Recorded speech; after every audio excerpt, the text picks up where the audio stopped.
For the qualified electronic signature, you need to identify yourself. You need to present your passport or ID card. It needs to be done in a certain way, so it meets all the regulatory requirements. These types of signatures, when created in a specific way, are legally equivalent to handwritten signatures. And that's the huge benefit, because whenever the law requires you to do something in writing, you can digitally sign it with that type of signature, and it's basically the same as if you would sign it by hand.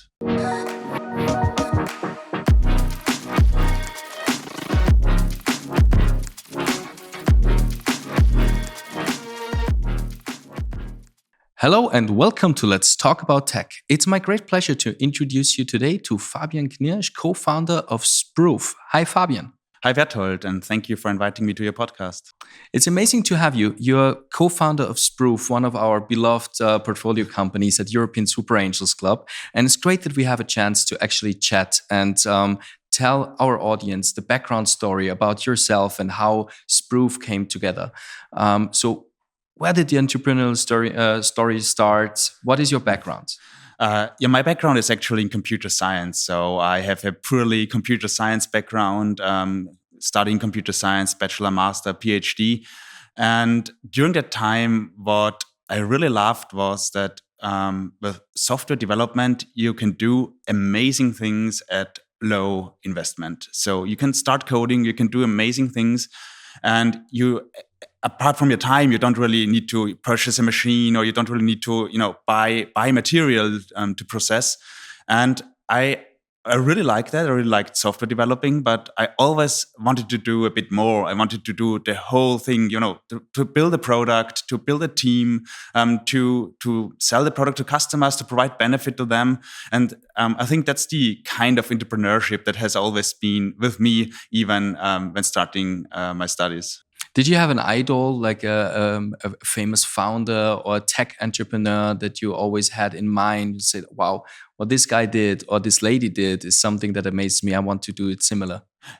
Definitely. So not really a specific one, but, I read all these stories of the Silicon Valley founders. Probably all of us have read them.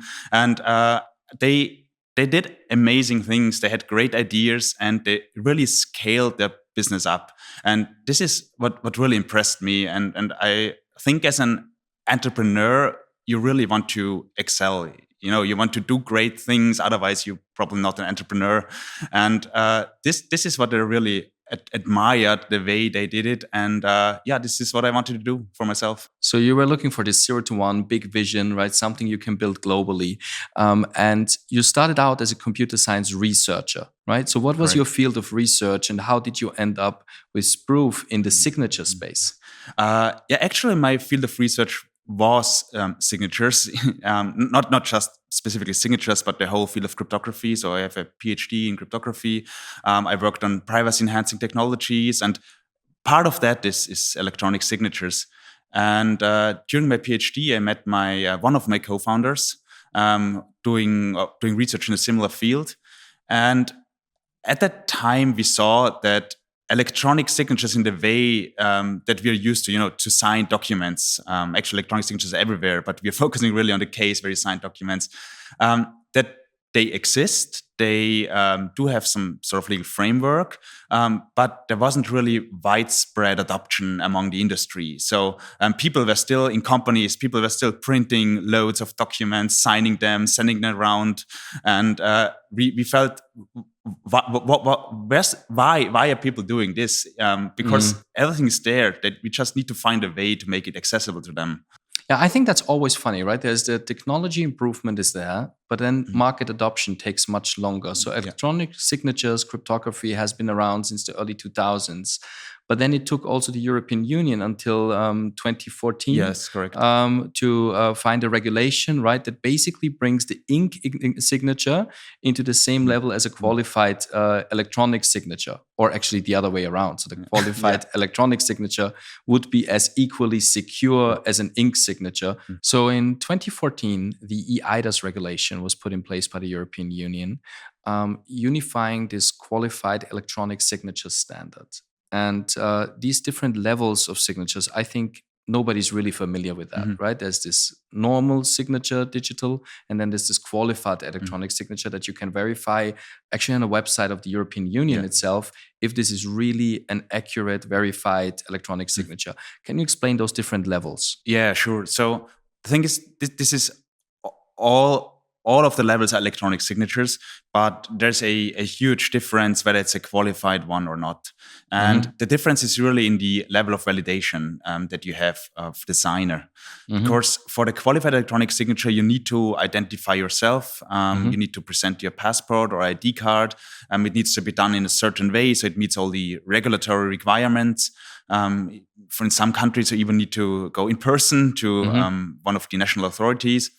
And this provides a very high level of trust. And these types of signatures, when created in a specific way, are legally equivalent to handwritten signatures. And that's the huge benefit, because whenever the law requires you to do something in writing, you can digitally sign it with that type of signature. And it's basically the same as if you would sign it by hand. Great. So, and I mean, I'm sure everybody has already signed something electronically, right? And usually you have those big tech giants, right? Like DocuSign, Adobe Sign, maybe HelloSign, which is I think now Dropbox Sign. How is Sproof different? And why did you feel that there's a need for your startup to change how electronic signatures are provided?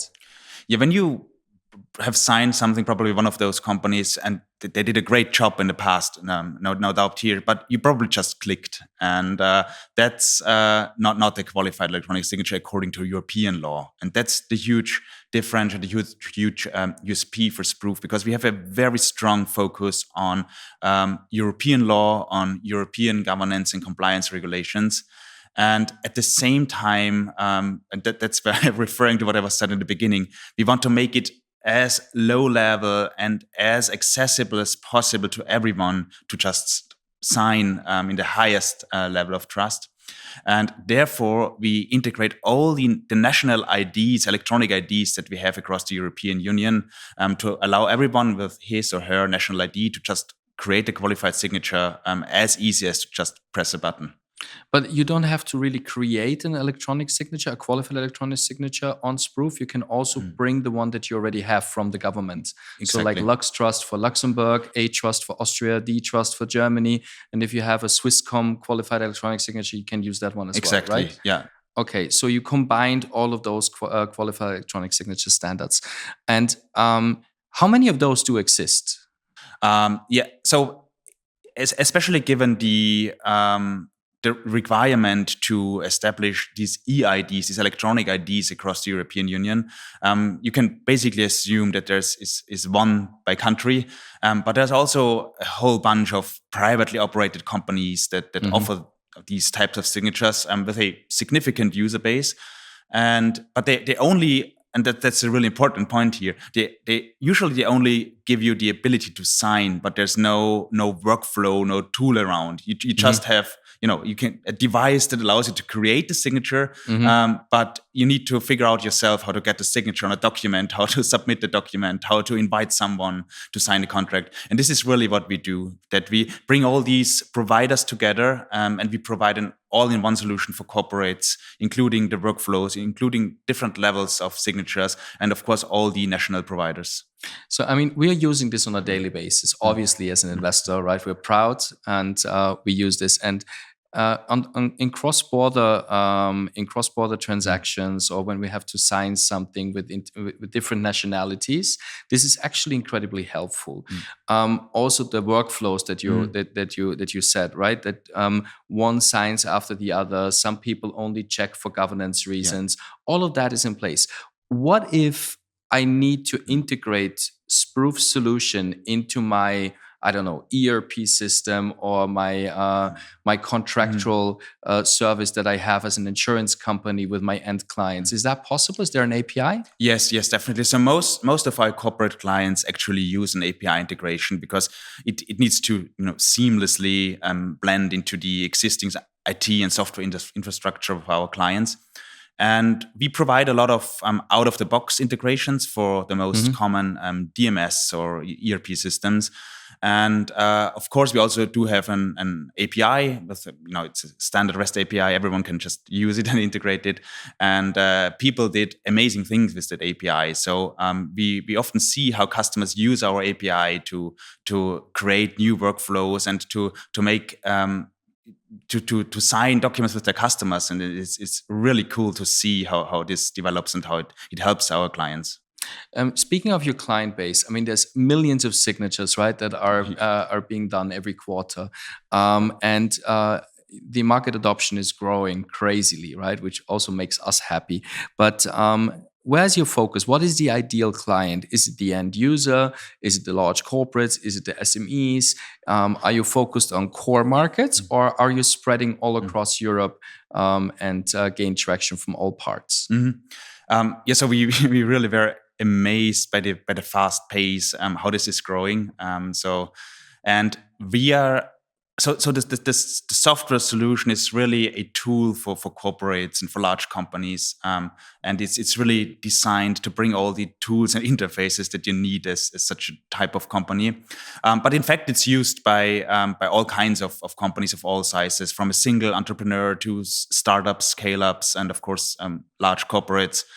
And we started in Austria, obviously, that used to be our home market. But especially since last year, we are expanding across Europe. And we see a huge potential in Germany, because also the national EID adoption in Germany is growing. And this makes the usage, or the how people, or the understanding, let's put it like that, of electronic signatures, the acceptance is very high. And of course, this helps a lot to provide a solution to those companies there. Right, and I mean, also it has a very positive climate impact, right? In the end, you reduce a lot of paper. Now, I have in mind, there's like when there's a change in my contract with our energy utility, they send documents, we have to wet ink, scan them, send them back, etc. Insurances always ask for a lot of paper. Banks ask for a lot of paper.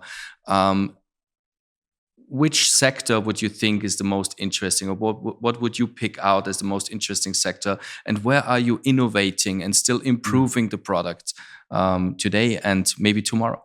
Let me come back for a minute to what you said about the climate impact, because this is really interesting. We did an analysis with some of our customers, and they save about 4 to 8 grams of CO2 per page that is electronically signed. So as you said, the impact is huge indeed.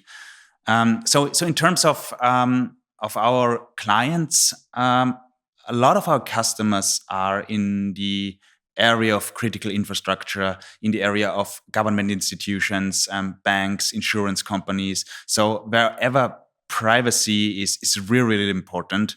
And this is also one of the keys of our solution, that we are guaranteed GDPR compliant. So there's no connection to third countries where we would store or transmit data. This does not happen. And this is really important for clients in these sensitive, privacy-sensitive industries. And if we want to look into the future there, I'm really proud actually to announce that there's a new feature, which is called the Fast Lane. And it really does what it is called. Like, it makes filling forms, signing contracts really, really fast and easy, and is tailored towards the customers of our clients. So it's really something that is designed to allow everyone out there, so all the people that are, of all ages, of all types of technology or technological background, to simply sign documents electronically. And one of the best examples, I'd say, is when we have utility companies, they renew the contracts from time to time. They send documents to the customers that need to be signed. And this is usually done by paper currently. And you can now do that digitally. So you can use the Fast Lane. You can scan a QR code that is on the printout, and instead of filling it out by hand and sending it back via an envelope, you can do that digitally, and it takes you a couple of seconds to a minute, and it's really easy. And the QR code could also come via email, right? I just need a smartphone, scan it, smartphone, yeah. sign, and I have my contract or the acceptance of a certain new regulation, maybe new general terms of a company.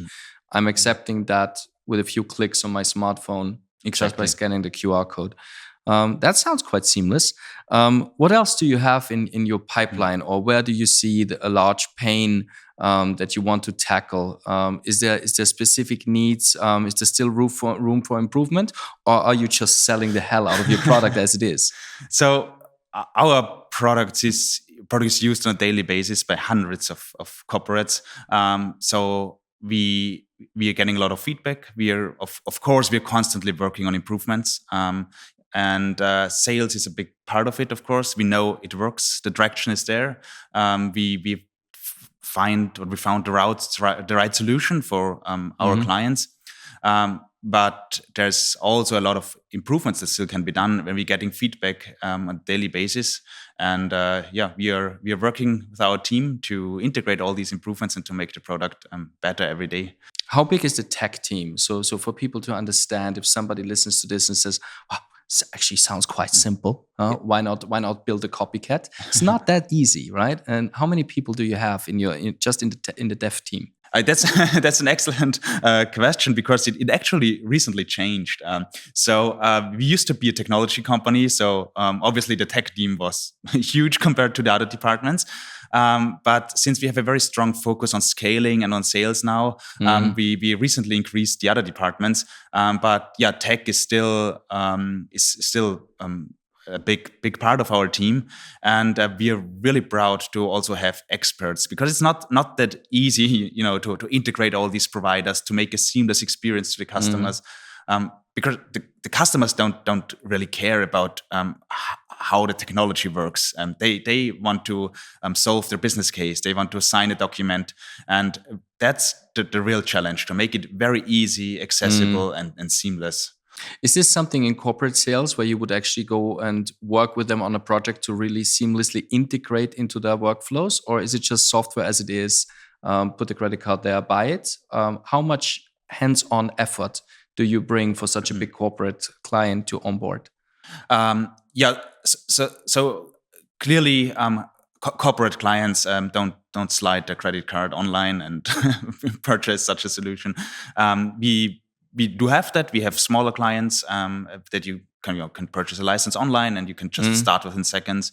But if you have a national utility company, it requires some sort of development. You need to analyze the processes. You need to really give some guidance on how to use the API and how to integrate it. And what's really important is we also do give guidance on how to use the tool internally, how to communicate it to their team members, because this is one of what we learned. This is one of the crucial aspects when introducing new software in a corporate environment. You really need to take care about internal communication, and there we provide a lot of resources. It's called the Sproof Academy. It's you can watch short videos. You can have brief descriptions about how to use it, and also about the legal background, because this is one of the questions that we are often asked from our clients. Sproof is great. It's an all-in-one solution. We can do all type of signatures level, but which signature level do I need for certain types of documents? Right. And there we really provide the resources and the knowledge that we have. Yeah, so some internal signatures, just signing off from department to another department, could be like a standard signature, right? But then if it's something with board members or stakeholders, official documentation, you want to have a qualified electronic signature. Okay, definitely. These kind of things. Very interesting. Now, this is a very competitive market. And as a small startup, right, from the heart of Europe, growing internationally, I would assume is quite difficult, right? Because in the end, the big names, right, with unlimited funds are marketing a lot, right? Keywords must be extremely expensive. How does this work for you? How does a European challenger in a market fight in a market against tech giants that are globally really, really strong? I once heard that quote that I really love. It's called, you don't get fired for buying Microsoft. So as a large corporate, obviously you can pick whatever is the market lead, because even if it's not the best solution, if it's not the best fit, it's probably something that you can represent internally within the company. Right. And we, when we started, we had a few clients that really trusted us. That kind of at that time when we started a couple of years ago, it was clearly risky for them at that time. We were a small company, 4 or 5 people, and developing an all new solution for electronic signatures. But they really gave us the trust and believed in us. And this helps a lot, because these companies, we became very good partners. We do webinars together. They share their experience, and it helps a lot to give others the confidence that in Europe we can build great software as well, and we don't always need to go to the US companies, but that there is a European software that has a lot of advantages in terms of privacy, in terms of a European ecosystem. And I think this is development that goes further, and there are more and more European software companies. And I think this is something that is really cool, because we build, like in Europe, we can build our own software ecosystem.